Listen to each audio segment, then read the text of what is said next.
Hello everyone and welcome to We Go Back. I'm your host Bryan Abou Chacra, and on this week's episode we will be reviewing Lockdown and Dave, the 17th and 18th episodes from Season 2 of Lost. We open up to Lockdown in a flashback for John, where he's pulling an engagement ring out of a sock drawer and has a fun picnic day planned.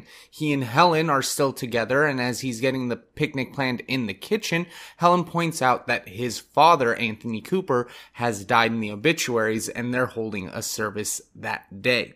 We now go back to the hatch, where we see our pickup from the last episode of Jack and John talking to Henry, Jack getting angry and then ordering John to put Henry back into the armory. You can see causes Locke to get very angry at Henry. And you see that when Henry mentions, "Why do you let Jack talk to you like that?" you hear the music change, and I love the little subtleties in the music. It very much puts the feeling of how tense the situation and really brings an emotion to the scene, so I wanted to point that out to you guys. We now meet back up with Sayid and Ana Lucia, who are still looking for the balloon. We learn that they've been on this search for the last 3 hours, and Sayid has had enough of looking. He wants to go back to the hatch and confront this guy for the liar that he is. But as they're leaving, Charlie calls them over to a grave. And as they're underneath it, we find out that the balloon is actually up in the tree, which, if you think about it, would make a lot of sense if a balloon crashes on an island. I also wanted to point out Ana Lucia's insistence to be very thorough about whether or not this guy is an other. You can tell, again, I know I've mentioned this a bunch in the last few episodes, you can tell that she really wants to be thorough on knowing who he is and not just go with the emotional gut feeling like Sayid is. So that takes us back to the beach where Jack and Hurley are talking. Jack's trying to figure out where Ana Lucia is because he's now upset and discovered that she's gone out on this expedition and nobody told him about it. And I really love the comment here about being in the loop that Hurley gives to Jack. I think that adds a layer for both characters, because Jack not being in the loop with Ana Lucia and their expedition, while everybody on the beach as well is not in the loop on what's going on in the hatch. And why is it that only Jack and John, like Sawyer said, are the people who are making decisions for everybody on the island? I think these are all great points, and I love that Hurley kind of gives, again, that voice of the viewer or the voice of reason to this very tense situation and really solidifies it with loop, dude, loop. Continuing into our flashback, John and Helen go to Anthony Cooper's funeral, and John, given the opportunity to give words, says that he forgives his father. And I wanted to point this out because I think this really ties into what Helen said at the beginning of the episode when she was saying that nobody says anything bad about you once you're dead. I think that even though we know how angry Locke is, because we've seen it, that he met this woman in anger management, that she is definitely right, that he can't go to this funeral and not just say how he truly feels, let out his aggression and be angry at him. And so he lies and he says that he forgives his father.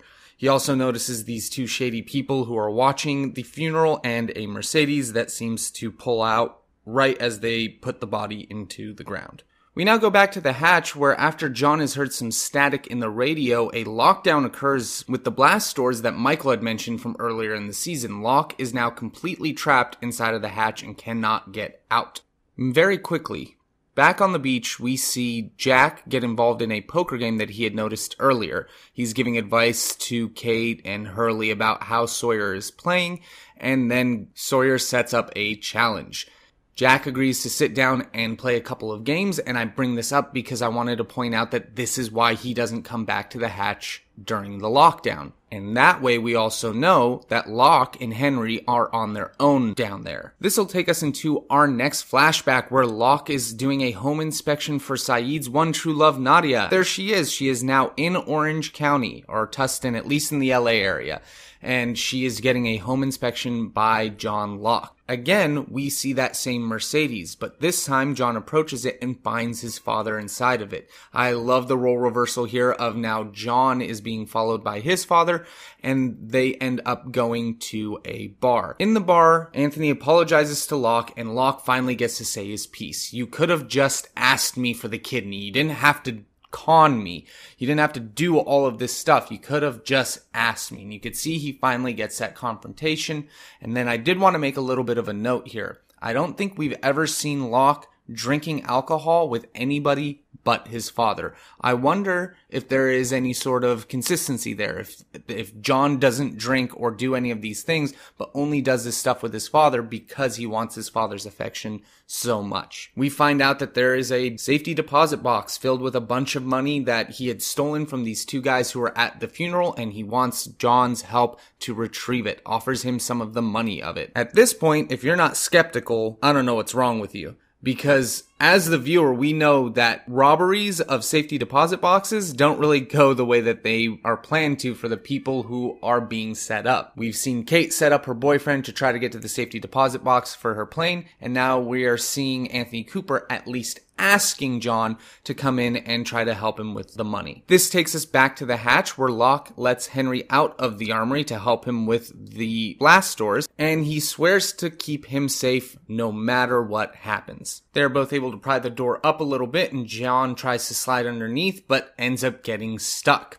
On the beach, the boys are still playing their poker game with their dick-waving contest that Kate so hilariously points out is obviously just them measuring cocks, which I think is one of the best things about Lost. These little subtleties that they put in, or not subtleties, but just these little jokes that they pepper in to give you a bit of depth and a little bit more, again, personality for all of these characters in the show, and I love that they put that in there. Now, in the flashback, John has gone to the safety deposit box and is going to retrieve the money for his father. We also find out that this box has the numbers on it as well, with 15 and 16, much like Kate's safety deposit box of 1815. And John takes the money home and finds the thugs are already there. He bluffs really well to all of them, telling him that he is never seen his father since his death and that would be completely uncanny. They check his bag, and then he also lies to Helen about it as well. I have to say that while there is a poker game going on the island, we have Locke bluffing way better than anybody on the island because he's able to keep a stone cold face and really make it seem like he doesn't know what's going on. Speaking of the poker game, we have a Jack and Sawyer showdown, our first sort of real confrontation between these two. There has been tense moments, but we've never really had a big blowing off between these two. I like that they put both characters on a level playing field here, that they both surprise each other with their respective knowledge. That Sawyer knowing where Phuket is and Jack being aware of Sawyer's attempt to cheat with dealing from a different part of the deck. I think that this is a really nice interaction. It shows you that these characters aren't just your normal one-dimensional types of tropes or stereotypes. These characters have a little bit more to them. Sawyer isn't just a stupid hick who just happens to be good at conning, and Jack isn't just this entitled, smart doctor who doesn't know the rest of the world. I really appreciate that, again, characters have depth, emotion, and relatability to them. This takes us back to the hatch, where Locke has explained the button to Henry, and Henry has now been tasked to go try and press the button. As he does this, he falls trying to go through the crate in the pantry and is knocked out. The warning starts ticking off, and we are now in a dire situation. Jack is now heated and locked in a game with Sawyer, while Locke is literally pinned under a blast door. So this button needs to get pressed, and we only have a few minutes before that thing is going to flip to the hieroglyphics that we still have no idea what that signifies. On the beach, we finish up the poker game between Jack and Sawyer. Sawyer loses with Jack's pair of nines, while Sawyer was bluffing, and Sawyer only cares about why Jack didn't ask for the guns and was only playing for the medicine. Jack does his little power play. It seems like he's doing it with everybody right now, and he says, if I wanted the guns, I'll get the guns. And this will bring us to our flashback where John arrives at the motel, and as he's getting out of the car, an oceanic plane is landing. I hope you guys had picked up on that as well. Anthony thanks John for getting the money for him and gives him his cut, but Locke wants to solidify that he didn't do it for the money, he did it for his father. And as Anthony is leaving to catch his flight, he gets caught by Helen. Helen is very distraught. She is upset at both Anthony and Locke and tries to run off. Locke finally gets to propose to her, and she denies him. He looks up to his father, and his father drives away, and both people leave him behind in the parking lot alone. Very, very sad, and we can see now what happened in John's life so that he lost Helen. In the hatch, the lights have gone out. There's a black light, and it reveals a crazy map of some sort, and then just as soon as it goes up, the lights come back on, the blast doors go up, and everything has gone back to normal. We're led to believe that Henry ran off, but then he comes back. And I think that this is very significant given what we've just seen in the flashback. And if you consider John's reaction here, where he's like, you didn't leave me. I think he meant really like the two people who I've loved before. And I want to point out with Helen's comment as she's leaving that his father's love is more important to him than hers. That's totally on point. I think that when John was signifying to his dad that he didn't do it for the money, it confirms what Helen was saying. And with Henry not leaving him behind, he finally has somebody who didn't run out on him. In the jungle, we see Jack returning from his friendly poker game on the beach, and Kate runs into him to try to get a shower at the hatch. They get interrupted by a pallet drop full of Dharma materials, which leads them directly to Saeed and Ana Lucia, as well as Charlie. In the next scene, we see them return to the hatch and find out that the alibi is true, that the balloon really was there, but it was Henry Gale that was in the grave, not his wife. And I want to point out that his address on the driver's license did have the number 815 on it. What I want to talk about here at the end of this episode is something in the acting that comes from the character who's been playing Henry. You notice that his demeanor completely shifts. It's like he becomes a different person. And that is a really cool transition to watch. And then the music supporting it, and then the end of that episode. To have that, this whole episode, this roller coaster as we'd gone through of emotions and this feeling of, is it all just a lie, or is Henry really who he says he is? And then coupled by all the things that we're seeing on the main story with John and his father and his willingness to want to trust and have faith in people, and that people can change and not continue to be who they once were, this episode really starts to make things a lot more intense in Lost and really ramps up the suspense. So that takes us to the end of that episode and right into Dave, where we catch up with Hurley and Libby. They're exercising on the beach. We can see that Hurley is struggling, and he reveals to her that he is sick and takes her to his stash. But once he gets there, Libby encourages Hurley to try to change and destroy his stash. And at this point, I realized that Hurley is maybe more like Charlie than we had already realized, because Hurley also has a stash on the island, and nobody seems to care about his because his is keeping up with appearances. However, it's just as fatal, as we find out in this episode. Hurley, feeling very inspired, does dump his stash and then almost shares a very tender moment with Libby, and it is thwarted right away by the supply drop being found by everybody on the beach. Chaos occurs over who gets to keep what and keeping the order of how this food is going to be distributed. And as a result, this causes Hurley to see a man. He follows him into the jungle and leads him to a white slipper. And he seems to know where this slipper has come from because his is very understanding. Unlike everybody else who's seen visions on the island, Hurley seems aware of what it might be for him. And I think that distinction is very important given how everybody else has responded to finding something paranormal in this jungle. We come back from our opening credits to Hurley on the beach, where Libby finds him and doesn't seem to mention the white slipper that he's holding at all, and just kind of says, hey, what happened? What's been going? And then goes on to tell him how proud she is of him for not freaking out, although Hurley doesn't seem to look so sure. This takes us to our flashback where Hugo is in therapy, and I find it's really funny that he's sitting under a photo of an island. And I wanted to point out at this point that a lot of people had theories, even at this point, even this early on in the show, about what was going on the island. Some people thought they were all dead. Some people thought that it was all inside of the head of a crazy person. And I think that Lost always did a great job of putting red herrings in the show that live up to old stereotypes of what spooky sci-fi shows are supposed to do. have a weird out to kind of erase everything. We've had shows up until this point where it was all a dream, or it was all in the mind of a mentally challenged person, or a million different cop-out answers from a lot of different shows when people didn't like that they took a more supernatural approach. And I think that this is definitely a callback to this, that he is in therapy and that there are things in it, kind of like in Usual Suspects, that would lead you to see the answers all being in one room. Especially the comment we get at the end of the episode from Dave.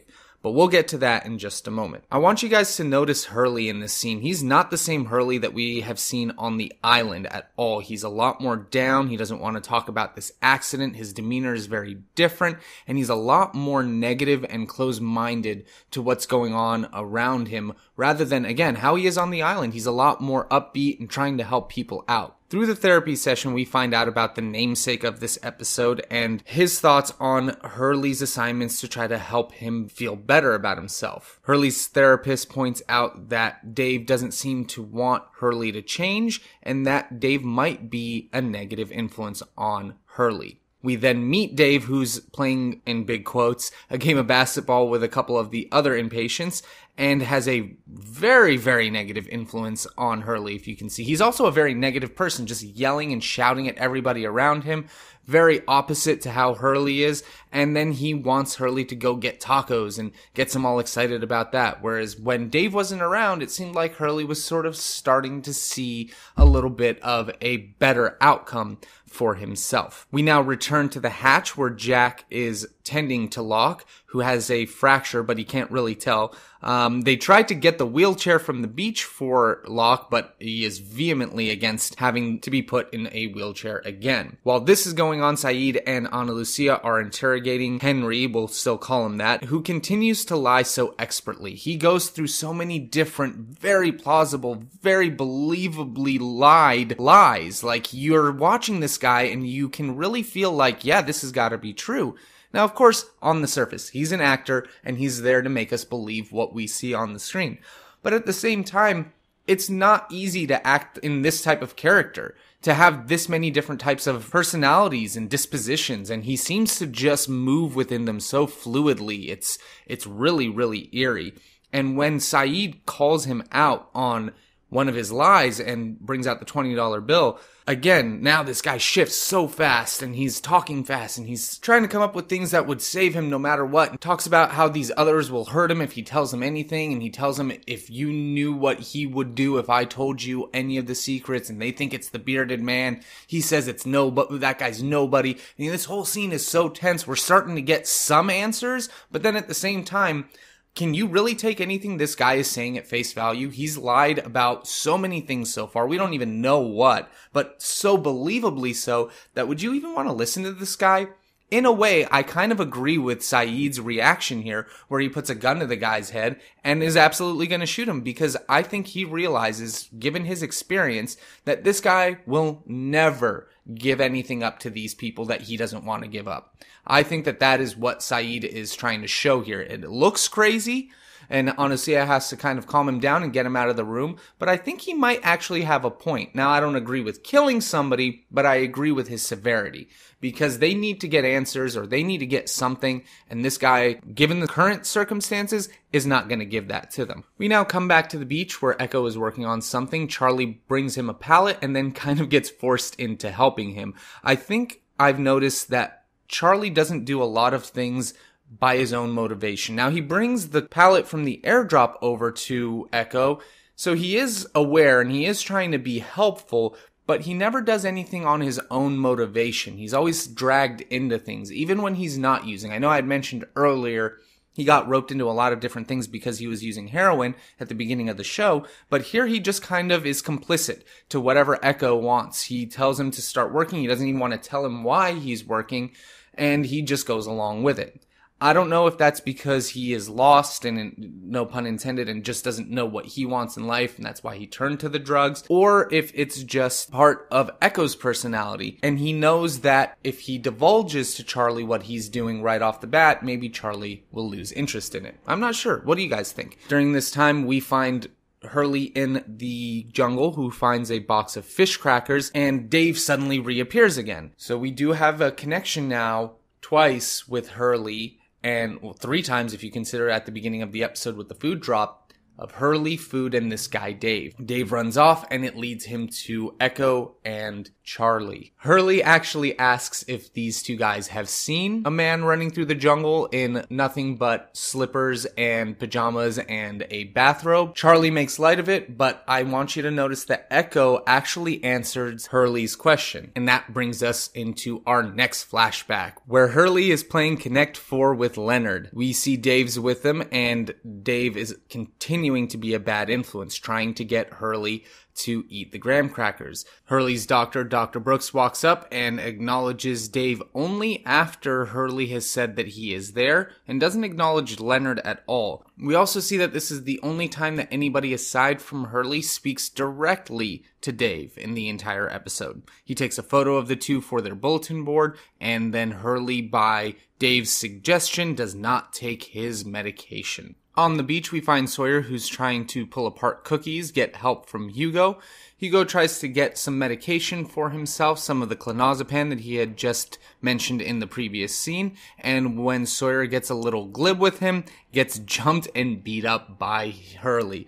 I love this scene because we can see everybody's reaction of just kind of like standing back and watching, especially Jin's reaction, who kind of stands off for a little bit and doesn't help until Sun really pushes him to do so. And I guess Sawyer is really getting what's coming to him. He's really been pushing the buttons of the nicest person on the island, and so he kind of deserves getting jumped by Hurley here. He calls Hurley crazy, and Hurley obviously does not like that given what we have now found out about Hurley. As a result, Hurley plans to go back to the caves, and this gives us the explanation on what has happened to that part of the island. I love that Lost will tie up a loose end like this. I know that I was wondering at this point, you know what? They haven't talked about the caves since they got out of the caves to go to the hatch. And when that didn't work out, did everybody just come back to the beach instead of the caves? I thought those were natural shelters.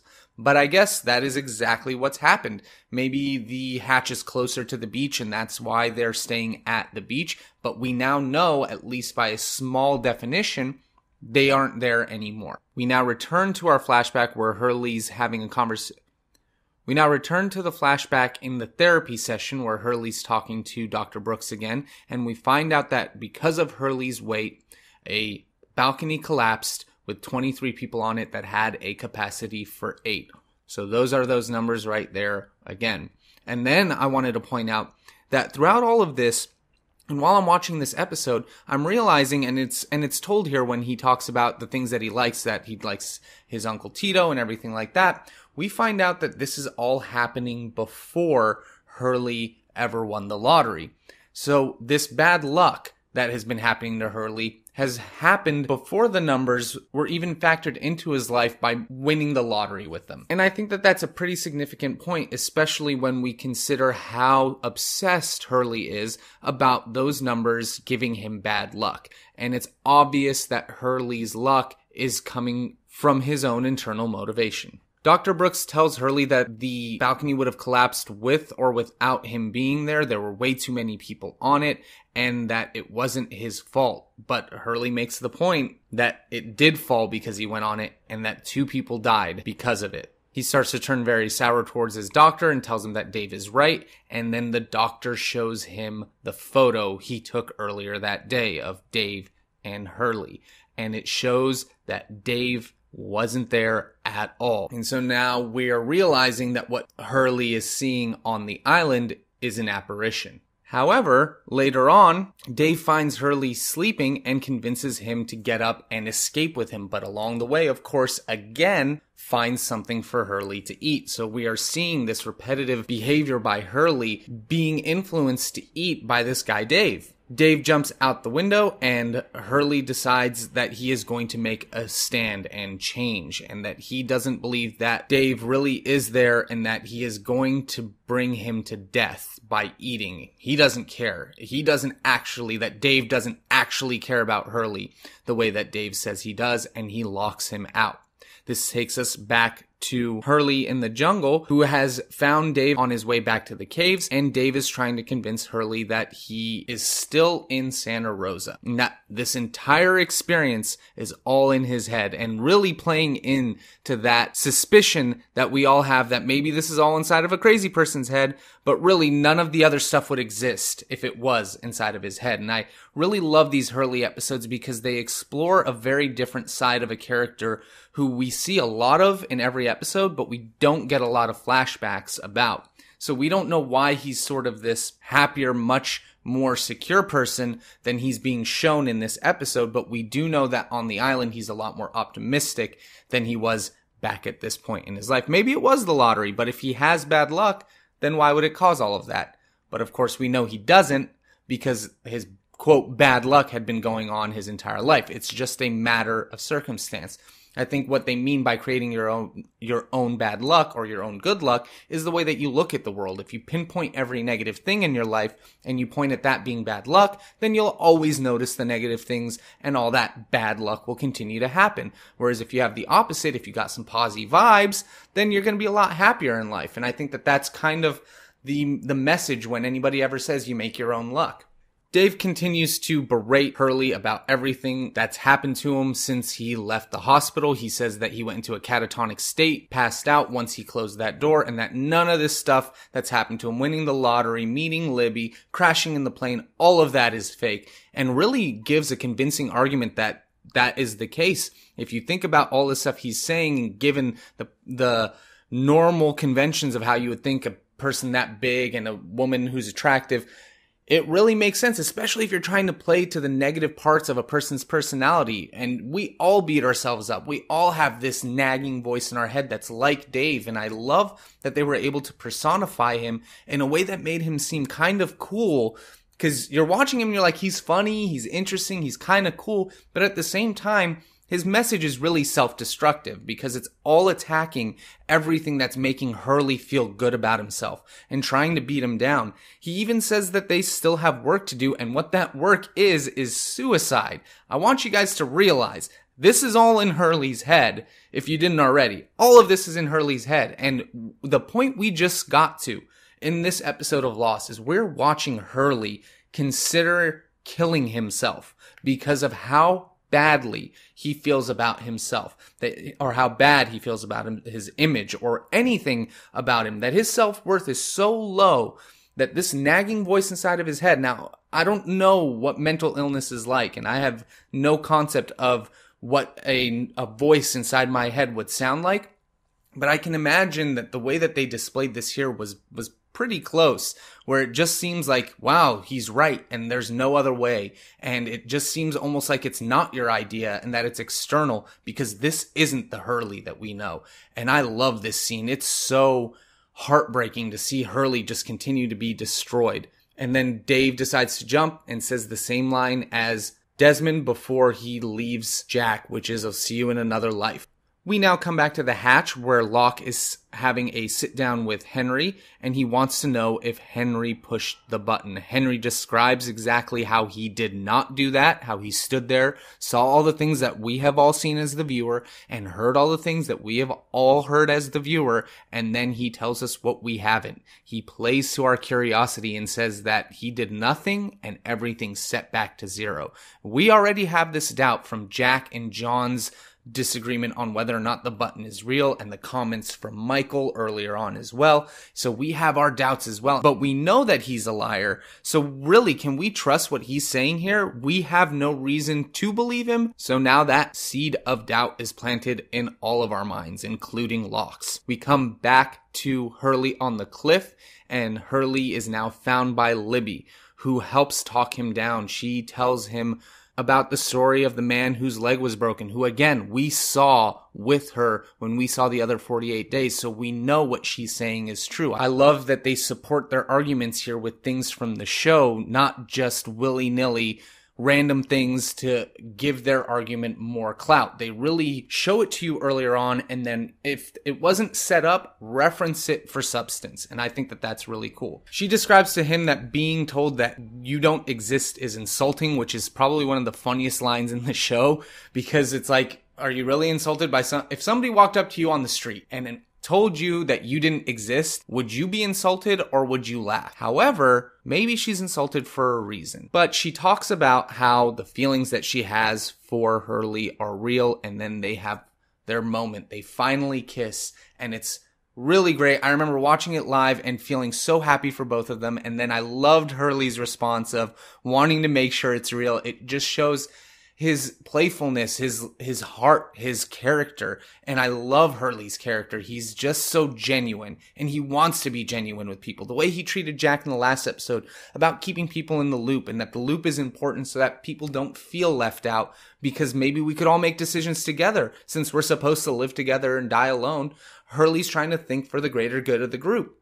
And we get to see that warmth here. We get to see a reward for him for once with him and Libby. And then that will take us into our last flashback, which we see Libby was actually in Santa Rosa too. And man, whoa, I know I didn't expect that. I wonder what got her in there. I know we all wonder what got her in there. I wonder how Hurley didn't notice her before, but he did say he recognized her, and that's why, because she was also in Santa Rosa. That's why they reference it again in this episode. All right, guys, that takes us to the end of these episodes. Let's go right into our email. If you guys have any questions, thoughts, theories, anything you want to discuss when it comes to the show, wegobackpodcast@gmail.com. Be happy to read your emails on the show every week. Really love the discussion. Love all the emails I've been getting recently. Our first email comes from Jess. They say, Lockdown is so good, but as far as season 2 Locke-centric episodes go, I still prefer Orientation. Maybe because the secondary plot of Jin, Sawyer, and Michael being captured by Echo, Ana Lucia, with each of those groups thinking that each other is the enemy, is a better secondary plot than here with Jack and Sawyer playing poker. But still, Lockdown is a very smartly made episode. After making Henry Gale look guilty as hell in the previous episode, here the writers go out of their way to make him look like he is as innocent as possible. He helps Locke push the button, doesn't leave him, and then Saeed, Anna, and Charlie find his parachute and grave as described. Then the ending comes and leaves you with your mouth hanging open. There is also a moment in this episode with Locke asking Helen to marry him, where Terry O'Quinn's acting is incredible. I cry. Only it's never been easy, and Orientation comes close. Very good email. Thank you so much, Jess. I agree with you. One of my favorite lines for Locke in the entire series, and I mentioned this during that episode of It's Never Been Easy, I think that is so true because it speaks to what it means to be a human. That believing in yourself and believing that you're capable and believing in what you know is right inside of you, even though the rest of the world might say something different, is never easy. And when you know that it's right, and nothing can change your mind about it, it will never be easy. And that always brings a little bit of a tear to my eye whenever I see him say it. I really feel with Locke there. But even here in this scene, to watch Locke sit there and have both of the things in his life, the closest things to a family he's ever had in his life, leave him is really, really hard. And Terry O'Quinn, along with the rest of the cast, wonderful, wonderful casting for all of these characters. Thank you very much, Jess. Really appreciate that you keep writing in. Keep sending them in. Keep sending them in. Love them. Next one comes from Joey. He writes, written by Lindelof and Cuse, one of the executives that greenlit Lost was Lloyd Braun. It's his voice that says previously on Lost at the beginning of the episode. Before the pilot of Lost aired, Braun was fired by ABC for the highest budget for a pilot episode in the history of television at $11.5 million. He was also the inspiration for the character Lloyd Braun on Seinfeld too. If I ever do a Seinfeld, we go back, I'm going to be needing your support because I don't know crap about Seinfeld. He also noticed that Nadia is the one who Locke speaks to at the front of her house. John's father's safety deposit box is 1516, and that the Polaroids print much darker because when you see Hurley in the photo, it's bright white and the printout is white and black. Interesting. So it kind of keeps up that white and black motif that we've been talking about. Also, if you notice, Hurley's using the black pieces. This is me, not him. Hurley's using the black Connect 4 pieces when he's playing Leonard. Leonard is using the red. The red and black we've seen inside the hatch. So there's another tie-in, I'll call this a usual suspects tie-in to what we see in the hatch that might have been fake to what we see in the show, and those numbers coming up like Dave had described. So I think that black and red correlation is definitely intended there, that and its Connect 4. And then lastly, he says this is the first episode that has ended on a flashback, and it might be the only episode in the entire show to end on a flashback. I have never taken notice on this at all. So I am going to make sure to pay attention as we're going through and watching Lost and try to figure out if that's actually something that is true. All right, guys, thank you so much for sticking through this episode of We Go Back. Next week, we will be reviewing SOS and Two for the Road. If you guys have any thoughts, questions, you know the drill. Email me, wegobackpodcast@gmail.com. Follow me on Twitter @KingLordBryan for any updates that don't have anything to do with this show. And I hope to hear from you guys soon. Love to see you guys around here with the conventions coming up in the summer. And we'll talk to you next week. Take care. Take care.